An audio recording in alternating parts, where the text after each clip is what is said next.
Namaste Pune!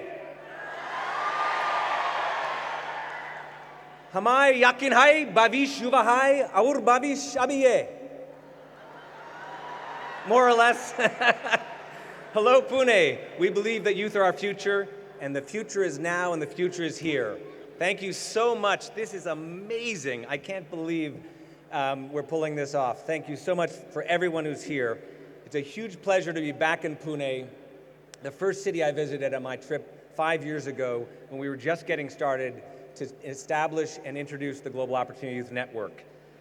Honorable Commissioners, Ambassador Garcetti, special guests and partners from Pune, thank you for joining us today. And a huge, huge thank you to our partners from the Lighthouse Community Foundation for pulling this off. I think when we talked to Ruchi and Ganesh about hosting us last year, they didn't know what they were getting into, but as you can see from today and the agenda for the week, they've really put together a very special event with all of our young people and partners. Thank you so much. Give them a round of applause. I'd also really like to thank my colleagues at the Aspen Institute, Global Development Incubator, who have supported the planning of this whole week for the past 6 months or more, and particularly my two colleagues, Joel Miranda and Gabriela Carmo, who've been the key people on our team to pull this off. Thank you, guys. And finally, I need to give a special call out and thank you to our global partners, most of whom are able to be with us here today, and without whom this convening could not have happened.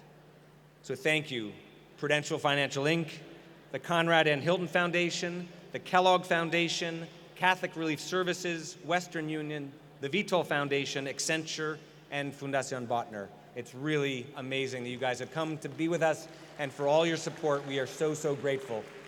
The fruits of your investment are here today. And now I would really like to formally welcome our global community to Pune.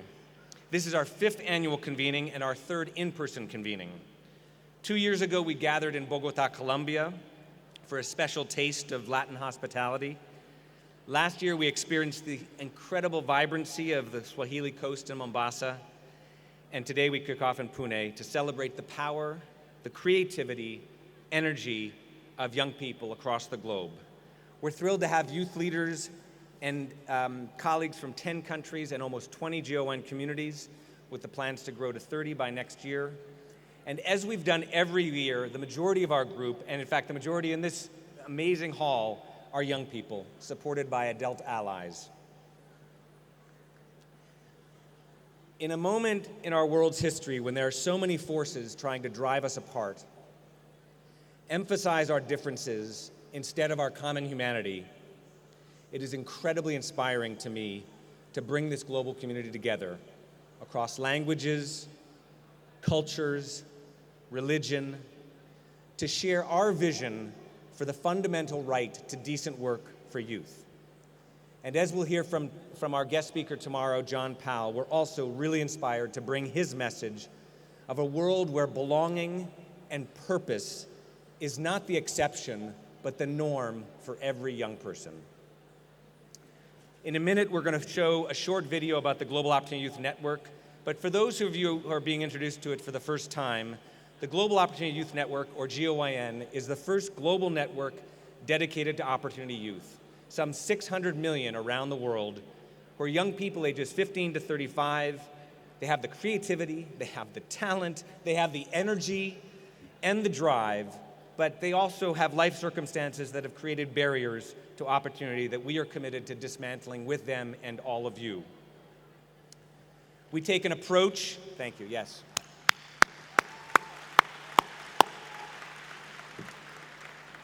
We take an approach that emphasizes authentic youth partnership, is grounded in local communities where the emphasis is on decision-making power in their hands, in the hands of local leaders, local partners, local young people, and where we emphasize and place a big premium on long-term collaborative partnership. Not projects that last 2 or 3 years, but collaboration that will last 10 plus years, because we think this challenge is a generational challenge, and we're in this with you together for the long term. And we also don't simply focus on very direct single models to solve the challenge of youth employment. We like to say that you can't skill young people into a job. There's a lot of education and skilling. You can't necessarily skill people into a job that doesn't exist. You have to also create entrepreneurship opportunities, pathways into small and micro businesses. And then you have to support the growth of those businesses so they can hire more young people. And often we take a very single approach to a very complicated problem. In our case, we're trying to bring all of the assets together in a community with our partners and young people to shape pathways that are much different and can really get to the scale of the challenge in India and around the world.